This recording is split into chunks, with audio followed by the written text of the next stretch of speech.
prevalence rate. For example, I have several prevalence rates from several countries. In 2007, it was about 16% in Iran, and it was about 5 in 2000 in Germany, and it was higher in USA, about 9 in 2010. There are many risk factors of urinary stone disease. Those are like high age, being male, infections, positive family history of urinary stone disease, several dietary factors like low fluid intake, high calcium intake, high oxalate intake, salt intake, and high animal protein intake. And as well as high BMI, hypertension, hypercholesterolemia, smoking habit are also shown to be risk factors.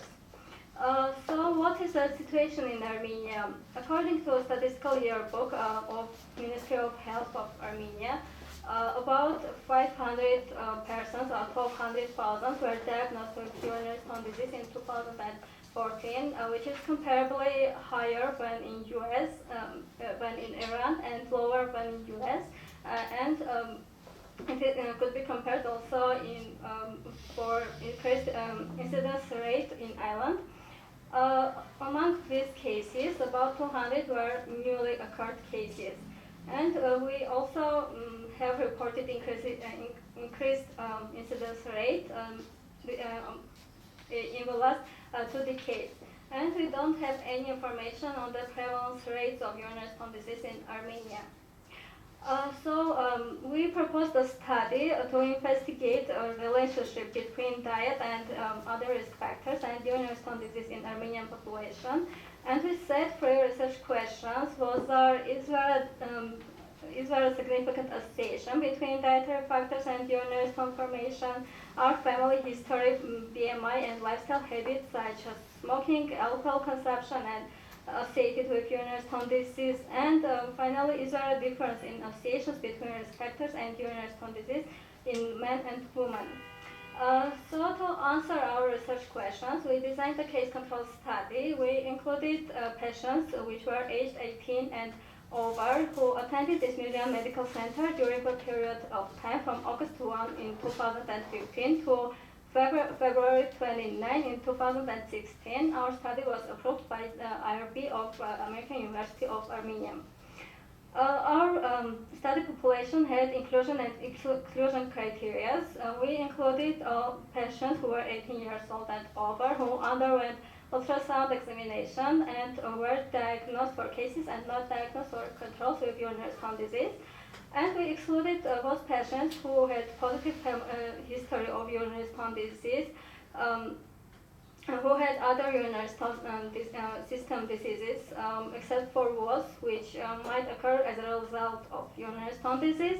We excluded patients with gallbladder stone disease who had inability to speak Armenian, and we did for WOS WOS patients for WOS we didn't have any contact information. So to obtain our population, we reviewed 842 medical cards. From WOS, 501 were identified as eligible patients, from which 255 were cases and 246 were controls. Several patients were identified as ineligible through screening forms. Several refused to participate. 4 patients were out of Armenia and 5 did not answer to the phone. And finally, we had 453 completed interviews, from which 242 were cases and 221 were controls, with the response rate higher than 95%. So the main dependent variable of our study was being diagnosed or not diagnosed with urinary stone disease, and independent variables were age, gender, family history of urinary stone disease, BMI, consumption of specific fluids and foods, salt consumption, and smoking status. Data was collected through medical card reviews and telephone-based interviews by using interviewer-administered questionnaire, which had 3 domains: social demographics, dietary factors, and lifestyle habits. And For our instrument, we used 5 different validated sources. For our analysis, we did descriptive data analysis of the main characteristics of our study participants. We used t-test and chi-square test to show differences between cases and controls regarding their socio-demographic characteristics. We have shown associations between outcome variable and independent variables by logistic regression analysis, and to build our final multivariate regression model, we used a stepwise regression technique, and we tested for the goodness of fit, and we checked for the collinearity. And finally, to show the differences in associations in regards to gender, we used interaction. So in this slide, you can see the descriptive statistics of our participants. We can see from here that the mean age of our cases was about 45, and the mean age of our controls was 47.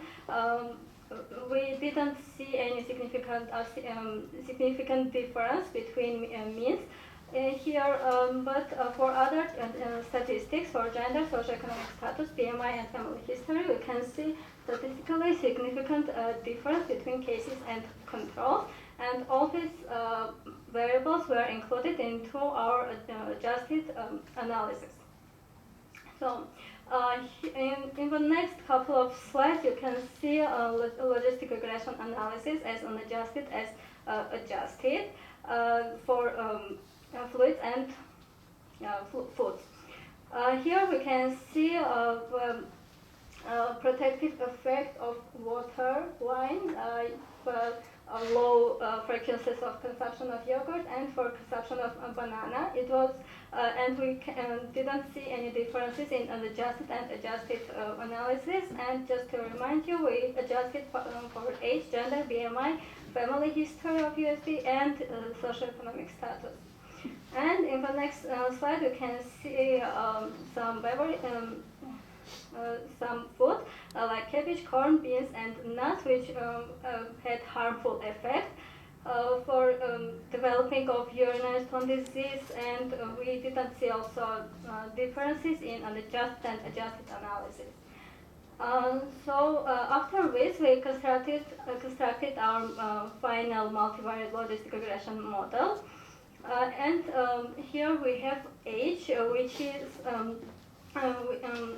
is statistically significant, and here we can see with unit increase in age of the risk of developing of urinary stone disease decreased by 10%, which result is consistent with many other articles and studies, which also excluded recurrent cases, as we did. For gender, BMI, family history, we can see harmful effect, as was shown in many other studies and consistent with the literature. In this slide, other variables from multivariate logistic regression are shown, like water, wine, yogurt, and banana. And here we also see the protective effect of these variables, as it was in simple logistic regression and adjusted logistic regression. We also have protective effect in multivariate logistic regression model. And here we can see the harmful effects of several foods, such as cabbage, corn, beans, and nuts. We also had, for every frequency of consumption, they have a harmful effect. These results all are consistent with the existing literature in regards to that fact that these foods contain oxalates, which are the main part of stones. And finally, after this multivariate logistic regression, we checked all these variables from the model for interaction with gender, and we didn't see any differences between males and females in regards to these variables. And so this study was the first one which identified the risk factors of urinary stone disease in Armenia. And mainly our findings were consistent with the existing literature. Of course, we found that many of our findings were not consistent with some of the articles and studies, but of course there were another studies which shown the same. And of course, our discussion had its strengths and limitations. We had a higher response rate, higher than we assumed, and so we assured the power of the study and we could make our conclusions. We took only recently diagnosed patients, which minimized our recall bias, and only one interviewer took all the interviews, so we minimized interviewer bias. Uh, but we had limited generalizability of our findings because we included patients only from one medical center. We could have potential interviewer bias because the interviewer was aware about the case and control status of our participants. And the information on dietary and lifestyle habits was obtained for different time periods for cases and controls. That's why we could have a recall bias. So in response to our research questions, we can answer that first of all, several socio-demographic characteristics are associated with urinary stone disease, such as age, gender, BMI, and family history of urinary stone disease. Also, to the our second question, we found that several fluids and food items are associated with the urinary stone disease. Some of them had harmful effect and some of them had protective effect. And we didn't see any difference in risk factors in males and females.